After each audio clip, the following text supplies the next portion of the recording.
이게 몇 정거장 가는 거죠? 한 5, 6개? 시간은? 저기 5시에 도착, 02분.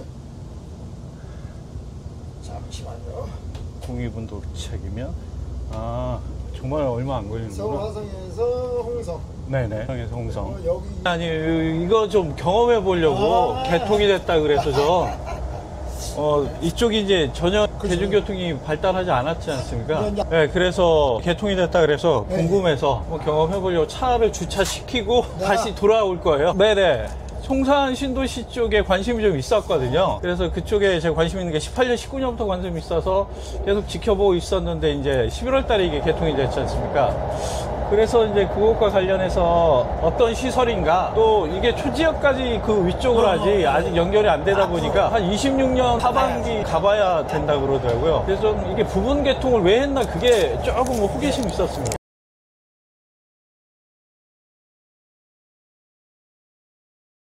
서화성에서 홍성까지 이제 8,500원.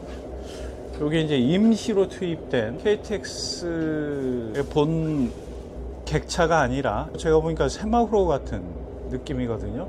그래서 아까 겉에서 보면 좀 이게 빨간색이네. KTX 느낌이 좀 안 났는데 아무래도 노선도 여기 몇 개 안 되다 보니까 전반적으로 아직은 테스트에 손님이 저분들도 공사 관계자 조끼 입으신 걸로 봐서는 어쨌든 송산 신도시에 비해는 스타베이시티가 가장 이슈고 가장 관심이 있는 거기 때문에 아까 그 서화성역이 서해 고속선의 좀 메인 쪽으로 교통에 관심을 받는 게 아닌가 싶은데 이게 화성시청역. 여기는 좀 사람이 타시네요. 이게 이제 화성시청역은 아무래도 가장 메인이죠. 서해안에 이제 오랜 수건 사업이었죠. 이후에 아마 이제 그 경부고속선, KTX 경부고속하고 연결하는 것도 지금 추진 중에 있죠. 뭐 내년부터 해가지고 30년, 31년 고점으로 좀 예견이 되고 있는데 요즘에 공사는 확정이 아니라 조금 연기되거나 미루거나 공사 기간도 좀 늘어나거나 이런 경우가 많은 것 같아서 좀 지켜봐야 될 것 같습니다.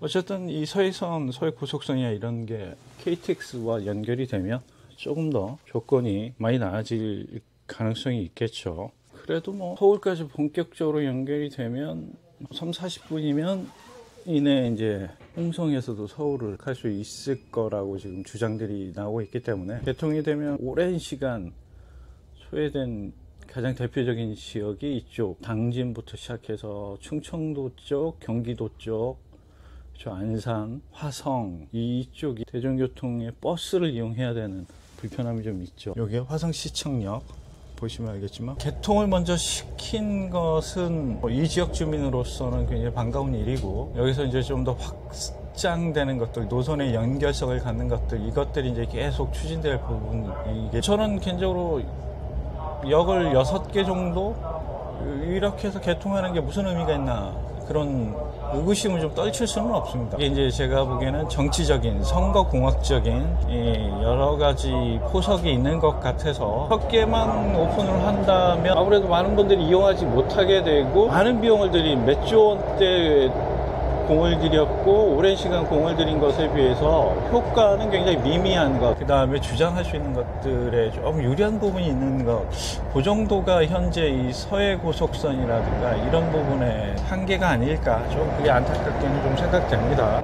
대곡, 일산 고양 쪽과 인천 소사 1차로 이제 그쪽 대곡에서 소사, 그 다음에 이제 안산 쪽으로 연결이 됐죠. 물론 정확한 서해선은 그쪽은 아니지만 어쨌든 전체적으로 서해선의 노선들을 보면 위에서 일산과 그 다음에 중간에 이제 시흥 쪽이 또 연결이 되고요.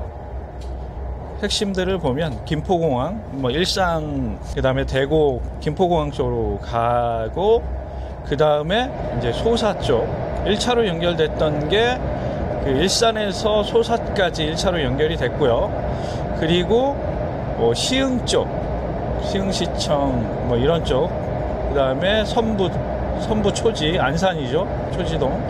안산 쪽으로 쭉 해서 연결됐다가 이게 이제 원시 쪽에서 끊겼죠. 산단 있는 쪽에서 끊겼어요.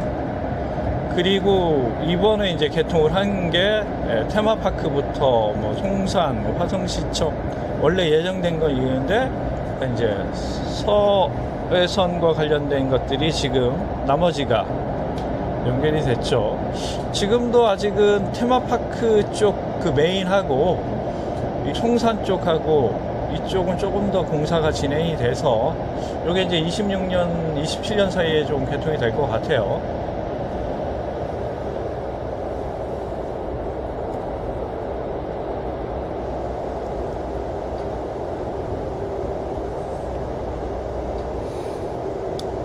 그리고 이게 향남, 뭐 화성시청, 안중 쪽으로 통해서 홍성까지 가는 것 같습니다. 서해선 전체를 보면 도롱복합이네요. 멀리 아파트와 논과 밭과 일부 도시지역과 이 향남이죠. 지금 향남 1지구, 2지구가 있는데 향남지구에도 이제 교통편이 터미널이 있거든요. 이렇게 1지구, 2지구 확장을 해서 아파트는 이제 대규모 단지가 조성이 됐고 기본적인 건 갖췄는데 전철 관련된 궤도 교통편이 좀 불편했는데 이 서해선이 개통이 되면서 아무래도 좀 한시름 놓은 게 아닌가. 향남은 이게 안산까지 연결해야 굉장히 빛을 볼 지역이 아까 화성시청 쪽에 있는 굉장히 확장되면서 발전하고 있는 곳이죠. 그래서 도시 아파트들이 많이 들어서고 있고 시청으로 행정타운이기 때문에 주변에 계속 택지지구들을 연결해서 주축으로 만드는 곳 중에 하나인데 또 향남의 원도심과 택지지구 1지구, 2지구 그래서 이 반경으로 꽤 많은 주거세대들과 아파트들이 있기 때문에 이 향남역도 향후에 안산으로 연결되고 그다음에 서울로 연결되는 것들의 가장 큰 혜택을 볼 지역 중에 하나겠죠. 오래 걸렸습니다. 여기도. 그래서 이번에 계속 개통이 된 것들은 이제 아직은 이게 원시 쪽하고 연결이 안 됐기 때문에 그러니까 안산 쪽하고 서해선이 연결이 안 되고 화성과 안산 사이가 지금 단절돼 있거든요. 이게 한 2년 정도 걸릴 것 같아요.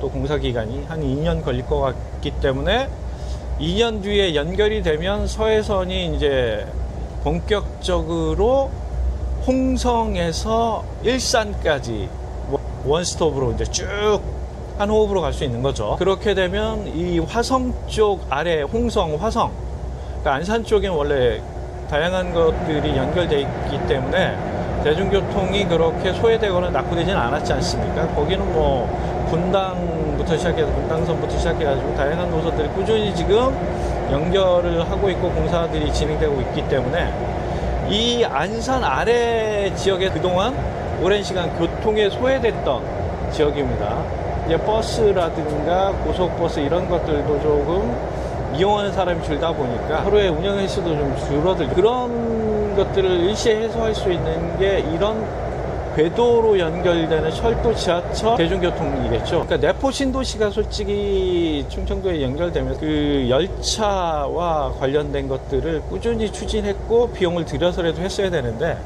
아쉽게 좀 그게 늦은 감이 있습니다.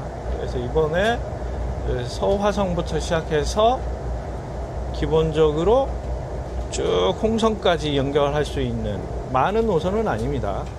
많은 노선은 아니지만 그래도 의미가 굉장히 크다 이렇게 보여지고요.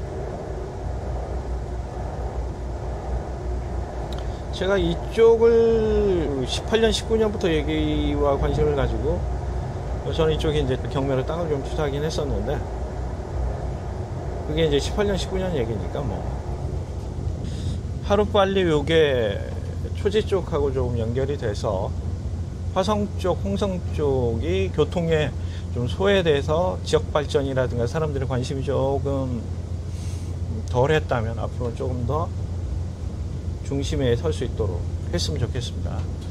제가 평택 지역 분석할 때 이제 안중을 몇 번 갔었는데 그 안중 위쪽으로 KTX 경부선과 이제 연결성을 통과하자 그 거리가 이제 최단 거리가 700-800 정도밖에 안 되기 때문에 거기서 서해선과 KTX 경부선의 연결을 꾀한다.